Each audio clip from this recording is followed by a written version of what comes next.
नमस्कार। अरविंद केजरीवाल की दिल्ली शराब नीति केस में गिरफ्तारी के बाद देश की सियासत और ख़ास तौर पर उत्तर भारत की सियासत पूरी तरह से गर्मा गई है।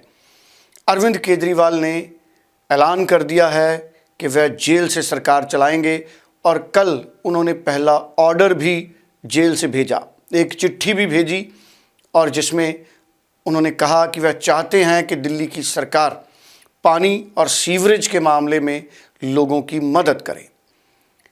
बीजेपी अरविंद केजरीवाल के खिलाफ सड़कों पर है। बीजेपी चाहती है कि अरविंद केजरीवाल क्योंकि आरोपी हैं वह इस्तीफा दें।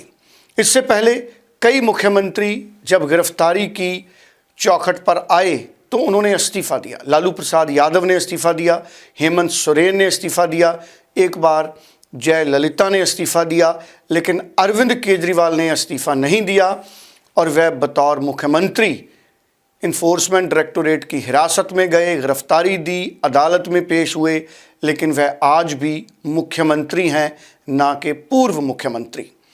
अब इस पर देश में बड़ी बहस हो रही है कि क्या जेल से सरकार चलाना जायज़ है या नहीं, लेकिन 5 ऐसे बड़े सवाल हैं जिन पर आज बात करेंगे। क्या अरविंद केजरीवाल की गिरफ्तारी के बाद चुनावी चंदे का मुद्दा, अरविंद केजरीवाल की गिरफ्तारी का मुद्दा, क्या इंडिया गठजोड़ इन दोनों मुद्दों को भारतीय जनता पार्टी के खिलाफ हथियार बनाकर 24 के चुनाव में आगे बढ़ेगा? क्या बीजेपी को इससे फ़ायदा होगा? क्या बीजेपी नुकसान में रहेगी? तमाम सवाल हैं जिन पर बातचीत आगे बढ़ाएंगे। सबसे पहले पहला सवाल, क्या अरविंद केजरीवाल की गिरफ्तारी इंडिया गठजोड़ को इकट्ठा करने में कामयाब होगी? यह सबसे बड़ा सवाल है। दूसरा बड़ा सवाल, क्या अरविंद केजरीवाल जेल से सरकार चलाकर लोगों के हीरो बनेंगे या जीरो हो जाएंगे? तीसरा बड़ा सवाल, इंडिया गठजोड़ की रैली में कौन कौन से लीडर बुलाने की तैयारी हो रही है? कौन कौन से बड़े नेता इसमें आ सकते हैं? चौथा सवाल, शराब घोटाले के आरोपी की कंपनी से बीजेपी को चंदे पर बड़े सवाल खड़े हुए हैं, इसका क्या निष्कर्ष निकाला जाए? और क्या ED, enforcement directorate, income tax और सीबीआई इनकी ताकतें इलेक्शन कमीशन के पास चली जानी चाहिए, जैसे पुलिस और प्रशासन का कंट्रोल इलेक्शन कमीशन के पास होता है? ये अपने आप में एक बड़ा सवाल है। सबसे पहले बात करेंगे, अरविंद केजरीवाल अगर जेल से सरकार चलाते हैं, क्या वह हीरो बनेंगे या ज़ीरो? असल में हमारे देश में कई बार कई विधायक और मेंबर पार्लियामेंट जेल में गए हैं, लेकिन उन्होंने जेल से अपने कई काम किए हैं। भले ही चंदे का आवंटन हो, ग्रांट का आवंटन हो, जेल प्रशासन की परमिशन से उन्होंने इन सारे कामों को अंजाम दिया है।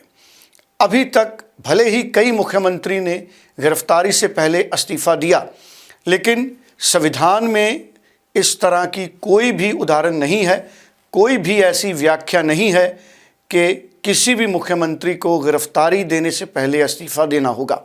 ऐसे में आम आदमी पार्टी ने निश्चित रूप से यह लाइन तय कर ली है कि वह इस्तीफा नहीं देंगे। आम आदमी पार्टी के सारे मंत्री कह रहे हैं कि अरविंद केजरीवाल जेल से सरकार चलाएंगे और अगर कोई मीटिंग करनी हो, कोई फाइल साइन करनी हो, तो वो अदालत से या जेल प्रशासन से वक्त मांगेंगे।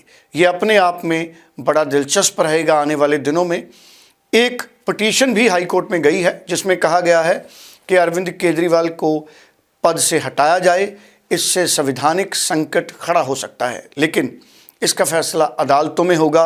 अभी तक ऐसी कोई उदाहरण नहीं है कि किसी मुख्यमंत्री को हटाया गया हो, क्योंकि ये पहली बार है। क्या अरविंद केजरीवाल लोगों को यह भरोसा दिलाने में कामयाब हो जाएंगे कि वह निर्दोष हैं और भारतीय जनता पार्टी ने राजनीतिक रंजिश के ज़रिए, इन्फोर्समेंट डायरेक्टोरेट के ज़रिए उन्हें गिरफ्तार कराया है? अगर तो आम आदमी पार्टी यह प्रचार करने में कामयाब रही और आम आदमी पार्टी के चीफ अरविंद केजरीवाल के प्रति लोगों की हमदर्दी बनी, फिर तो हो सकता है कि अरविंद केजरीवाल फ़ायदे में रहें और हीरो बने।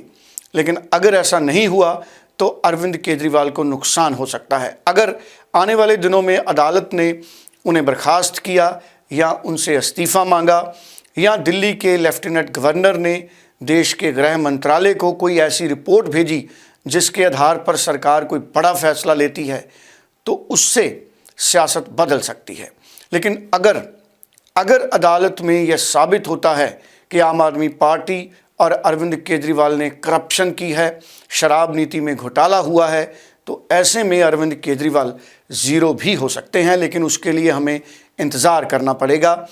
कब वह हीरो बनेंगे या ज़ीरो बनेंगे, उसके लिए अभी वक्त है।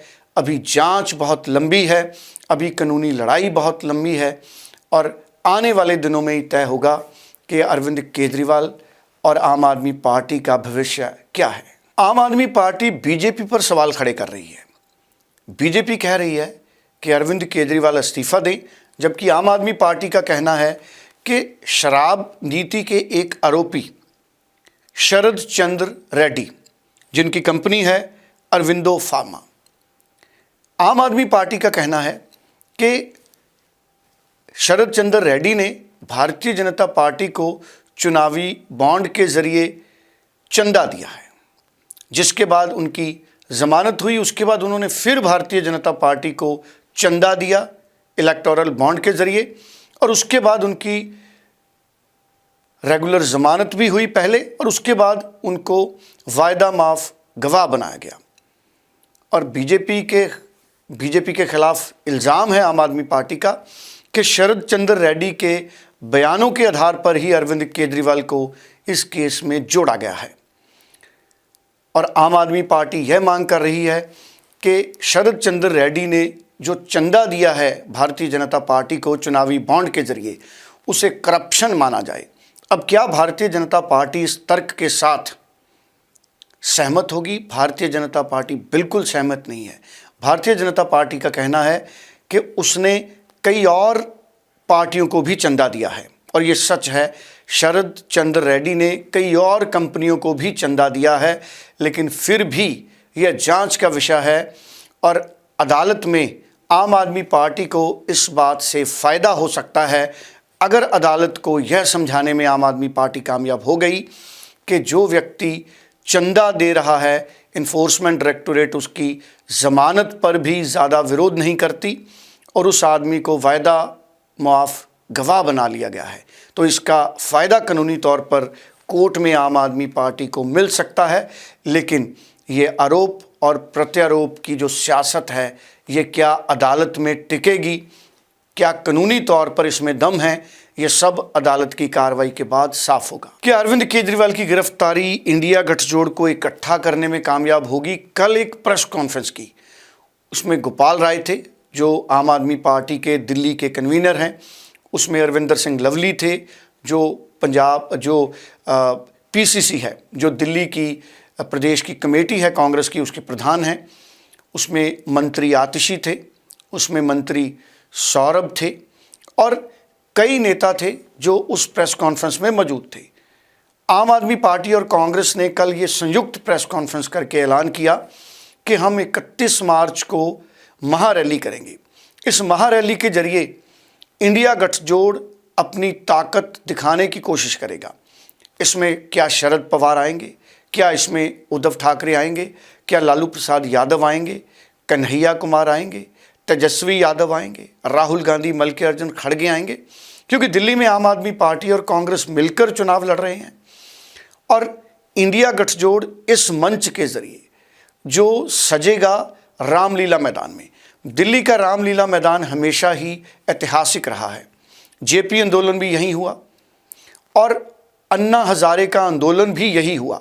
अन्ना हजारे के आंदोलन से ही अरविंद केजरीवाल की पार्टी निकली, जिसने कांग्रेस की 2014 की सरकार को बदलवा दिया, करप्शन को बड़ा मुद्दा बनाया। भारतीय जनता पार्टी और नरेंद्र मोदी सत्ता में आए और उसी रामलीला मैदान पर अब इंडिया गठजोड़ अरविंद केजरीवाल के हक में रैली करेगा और 31 मार्च की ये रैली अरविंद केजरीवाल के मुद्दे पर होगी। इसमें इलेक्टोरल बॉन्ड का जो मसला है, जो चुनावी चंदे का मसला है, इंडिया गठजोड़ उस मसले को बड़ा बनाएगा और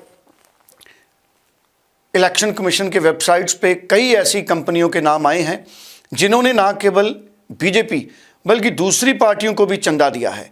लेकिन इंडिया गठजोड़ का दावा है कि भारतीय जनता पार्टी को जिन कंपनियों ने चंदा दिया है उनमें कई को डराया गया, कई को ईडी के छापे के बाद उनसे चुनावी चंदा मिला। कई तरह के इल्ज़ाम इंडिया गठजोड़ भारतीय जनता पार्टी पर चुनावी चंदे के लगा रहा है। और 31 मार्च की रैली में अगर विपक्षी दल चुनावी चंदे के मुद्दे को देश में बड़े स्तर पर उभारने में कामयाब हुए तो ऐसे में अरविंद केजरीवाल की गिरफ्तारी और इलेक्टोरल बॉन्ड का मुद्दा आपस में जुड़कर देश में एक बड़ा मुद्दा बन सकता है।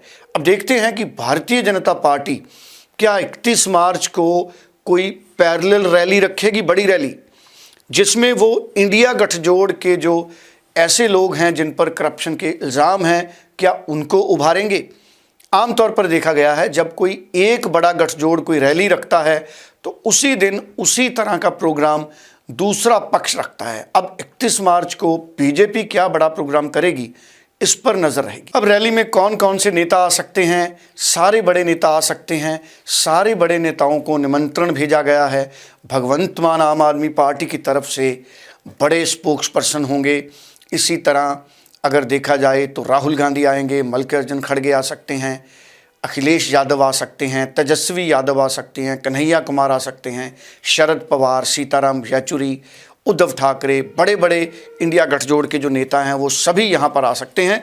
और अंत में जो इंडिया गठजोड़ ने एक बड़ी मांग की है, भारत के चुनाव कमीशन को एक डेपुटेशन मिला और मांग की कि चुनावों से पहले इन्फोर्समेंट डायरेक्टोरेट, इनकम टैक्स और central bureau of investigation CBI को इलेक्शन कमीशन अपने हाथ में रखें, उनकी ताकत अपने हाथ में इलेक्शन कमीशन रखे ताकि इन एजेंसियों का दुरुपयोग ना हो। इंडिया गठजोड़ का इल्ज़ाम है कि ये सभी सरकारी एजेंसियों का दुरुपयोग किया जा रहा है और 31 की रैली में यही स्थापित करने की कोशिश करेंगे विरोधी पक्ष के लोग कि इन एजेंसियों के ज़रिए गलत तरीके से अरविंद केजरीवाल को गिरफ्तार किया गया। और बीजेपी ये कहने की कोशिश कर रही है कि शराब घोटाले में अरविंद केजरीवाल को गिरफ्तार किया गया। अब ये दोनों पक्ष अपनी अपनी बात पर अड़े हैं। लोग किसकी बात पर भरोसा करते हैं, अदालत में क्या सच सामने आता है, उसको वक्त लगेगा, लेकिन चुनावों में वक्त कम है। इसका असर चुनावों पर क्या पड़ेगा, सबसे पहले उसका इंतज़ार रहेगा। आज के लिए फ़िलहाल इतना ही। कल एक बार फिर एक नए एनालिसिस के साथ हाजिर होंगे। शुक्रिया।